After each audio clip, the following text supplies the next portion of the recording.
Nah, itu tadi ya bagaimana manfaat dari daun-daun hijau. Jadi daun hijau itu bukan cuma untuk berteduh aja, tapi ada manfaat untuk kesehatan juga. Nah, sekarang kita kembali nih ya, fakta atau mitos tadi mengenai daun pepaya. Ya, tadi ada yang belum dijawab tadi ya. Katanya kalau misalkan makan daun pepaya, ini bisa membantu menurunkan darah tinggi. Fakta atau mitos? Ya, jawabnya fakta. Fakta. Nah, kok bisa seperti itu ya? Tadi saya sudah jelaskan bahwa daun pepaya ini kaya akan vitamin-vitamin tadi ya, mulai dari A, B, C, kemudian dia kaya akan mineral, jangan lupa dalamnya tinggi akan kalium atau potasium. Selain itu juga ada flavonoid, itu semua antioksidan yang akan bekerja bersama untuk ikut membantu menurunkan tekanan darah ya. Jadi mereka itu adalah salah satu komponen, pastinya kalau bicara penurunan tekanan darah kan bukan hanya pepaya aja, daun pepaya, artinya mereka harus kolaborasi. Salah satu dia memberikan efek yang sangat baik juga untuk menurunkan tensi. Dok, tapi kalau misalnya untuk menurunkan darah tinggi, ini yang bagusnya kita makan berapa kali sekali gitu dok? Ya, kalau kita melihat seperti itu, memang tergantung olahannya mau seperti apa. Dari penelitian, mereka banyak memberikan dalam bentuk jus daun pepaya, kemudian ekstraknya diambil dan dibikin dalam bentuk kapsul. Oh, jadi bisa ada ekstraknya juga ya dokter ya? Ada, jadi ekstrak diambil kira-kira 500 gram daun pepaya, jadi setengah kilo daun pepaya. Kemudian mereka jus, setelah itu mereka ekstraksi dan akhirnya dihasilkan yang namanya kapsul daun pepaya. Ya. Bentar, ini aku nggak konsen nih baunya enak banget. Ini baunya enak banget. Nah, kalau misalkan dimakan seperti ini sebenarnya bisa menurunkan darah tinggi nggak? Ya kan soalnya orang nggak tahu pakai ekstrak tadi sebenarnya. Betul. Makannya beginian. Iya.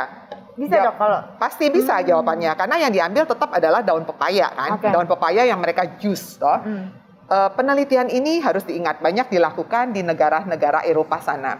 Negara Eropa pastinya kalau mengolah daun seperti ini tidak lazim buat masyarakat mereka. Yang ngerti mengolah adalah banyakan orang Asia.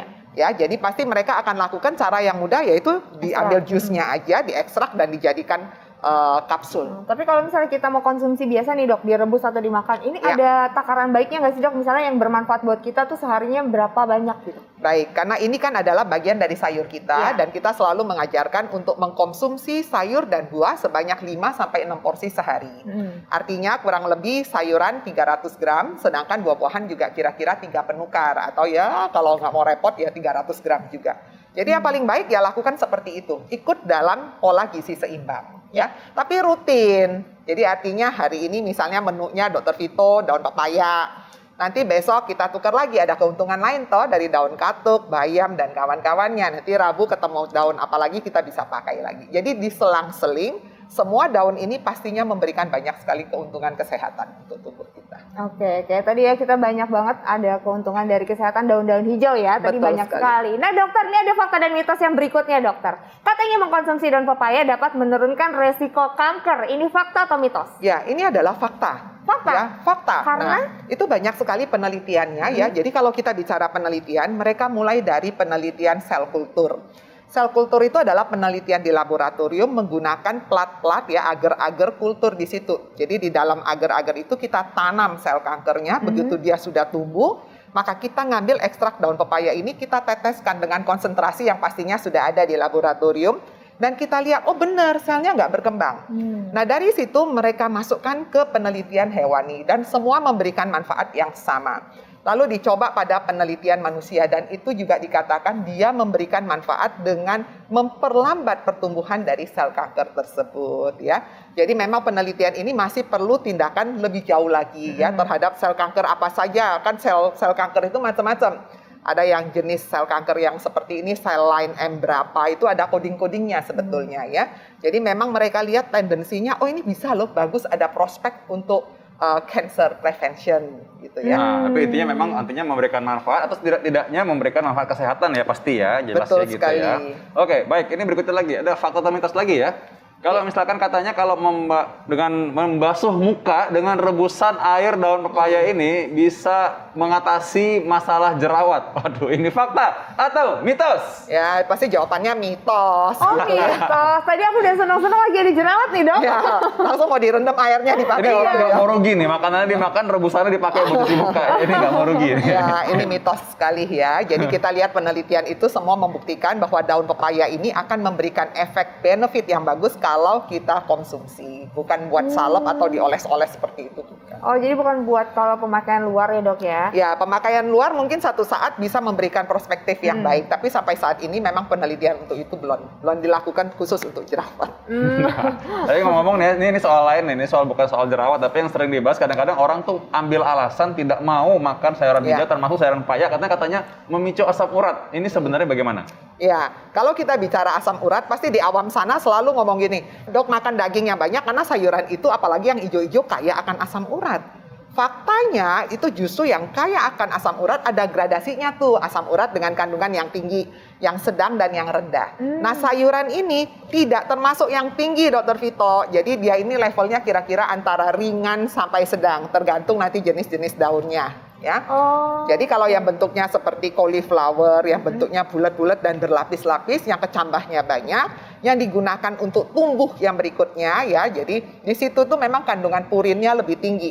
Jadi makanya gradasi kandungan purinnya berbeda. Tapi secara umum bahwa daun seperti ini boleh dikonsumsi, tapi tergantung dari level kadar asam urat dalam darahnya. Kalau nilai asam uratnya di atas 10 sempurna, maka konsumsi daun hijau gini kita cari pilih yang levelnya rendah. Daun pepaya termasuk dalam level yang sedang. Itu ya. Jadi manfaatnya pastinya masih lebih bagus dibandingkan tadi risikonya menimbulkan asam urat tadi ya sebenarnya ya. Dan Anda harus mengenal diri Anda sendiri. Kalau memang suka kumat dengan ini ya dihindari ya gitu. Masih ada pilihan yang lain kok, banyak sayur hijau ya. Harus aware ya sama diri sendiri. Nah dokter, ini bagaimana dengan ibu hamil? Katanya ibu hamil juga harus menghindari konsumsi daun pepaya. Ini fakta atau mitos dokter? Ya, ini juga mitos sebetulnya ya. Mitos. Mitos. Jadi sebetulnya intinya ginilah. Kalau makan sayuran semuanya baik adanya. Tapi jangan berlebihan. Kalau misalnya kita sekarang belajar ilmunya itu sudah bukan ilmu secara umum. Kita belajar secara personal. Kalau saya, kan tadi dokter Ida bilang daun-daun tuh umumnya baik loh. Tadi sudah ada dikatakan daun hijau itu kaya akan klorofil. Klorofil itu salah satu antioksidan dengan segala benefit kesehatannya. Dari semua daun ini mungkin buat Dr. Vito fine memberikan efek kesehatan. Buat saya nggak enak loh, perutnya tambah mules. Nah kalau seperti itu, jika Anda sedang hamil mungkin sebaiknya Anda hindari yang bikin perut Anda menjadi mules. Yang dikhawatirkan apa? Terjadinya kontraksi pada wanita hamil ya. Oke. Jadi sebenarnya memang harus aware dengan diri sendiri. Bukan karena si daun pepayanya yang tidak boleh ya dokter ya. Betul. Dan kadang-kadang daun pepaya ini kan rasanya pahit ya. Dan diolahnya kan harus menggunakan cara yang menghilangkan pahitnya seminimal mungkin. Kasih cabai yang banyak. Santannya mungkin. Jadi mungkin cara pengolahannya yang membuat dia jadi kontraksi, perutnya nggak enak, jadi mules. Gitu ya. Jadi nggak masalah ya dokter ya? Sebetulnya tidak bermasalah kalau tidak berlebihan. Dan Anda harus kenali ya kondisinya. Kalau misalnya saya memang nggak bisa, ya jangan dong cari daun yang lain ya, seperti itu. Nah, ini ada yang seru lagi nih ya. Ini soalnya juga sering jadi alasan kenapa orang takut mengkonsumsi daun pepaya. Karena soalnya katanya ini bisa mengkonsumsi daun pepaya, bisa bikin orang jadi batu ginjal katanya. Ya. Ini fakta atau mitos dokter? Ya ini mitos. Oh, kalau membuat jadi mitos. Tapi kalau mencegah? Kalau mencegah terjadinya batu untuk ginjal, maka ini juga mitos sebetulnya. Mitos juga. Kenapa? Karena gini, daun pepaya ini tidak menyebabkan terjadinya batu. Gitu. Orang selalu berpikir daun pepaya ini kan konotasi di masyarakat kayak asam urat. Asam urat nantinya kalau lama-lama kalau kita nggak bereskan, dia akan mengendap di ginjal dan akhirnya terjadilah batu ginjal. Nah, oleh karena itu mereka tidak mau konsumsi si daun pepaya ini karena bisa nantinya terjadi batu di ginjal. Tapi kalau untuk mencegah batu ginjal itu sebetulnya bukan menggunakan daun pepaya juga, tapi jadi dua-duanya mitos ya, dokter Vito ketawa. Langsung ketawa. Jadi kalau mau mencegah batu ginjal pastinya satu, kita harus tahu dulu kalau misalnya sudah punya bakat batu ginjal, biasanya akan diperiksa tuh jenis batunya apa. Kalau batunya bisa batu urat, bisa batu kalsium. Kita hindarin batu-batu seperti itu. Yang kedua, perbanyak minum air putih. Karena air putih itu juga ikut untuk membuang kerikil-kerikil atau pasir-pasir batu ya yang masih kecil-kecil itu sehingga tidak menjadi batu yang lebih besar gitu ya. Jadi orang suka mengambing hitamkan si daun pepaya ini bagus loh mencegah batu ginjal, alhasil dia makan berlebihan. Ternyata ginjalnya mempunyai masalah yang lain juga seperti itu, nanti disalahkan lagi seperti itu ya.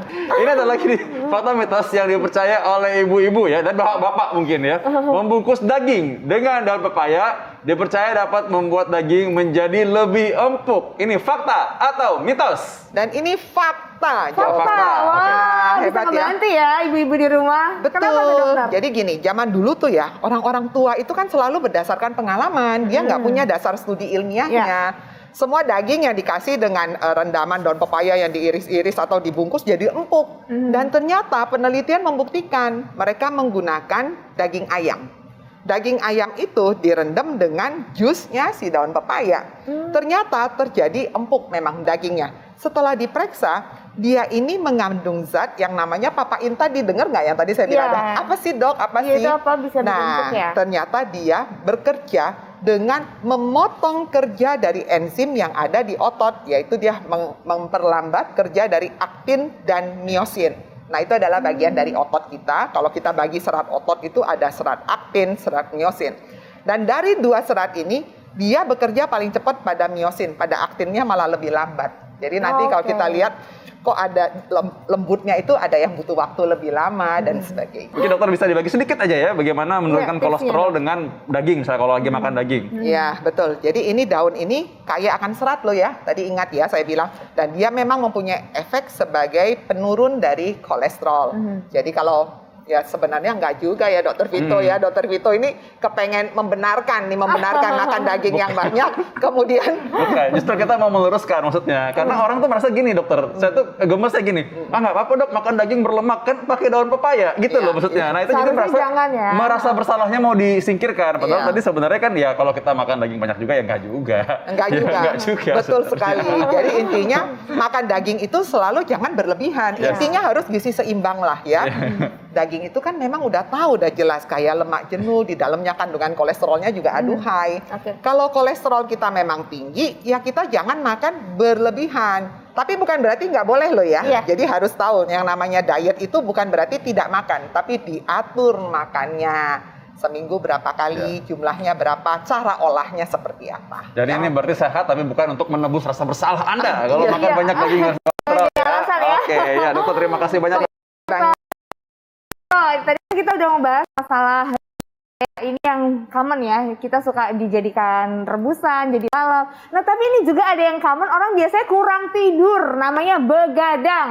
Tuh dokter, perlu udah diingetin kan sama Roma, begadang jangan begadang. Nah itu, tapi katanya kalau begadang ini bisa bikin orang jadi stroke atau penyakit yang lain. Ini benar atau enggak? Kita akan bahas satu lagi, tetap di Hidup Sehat.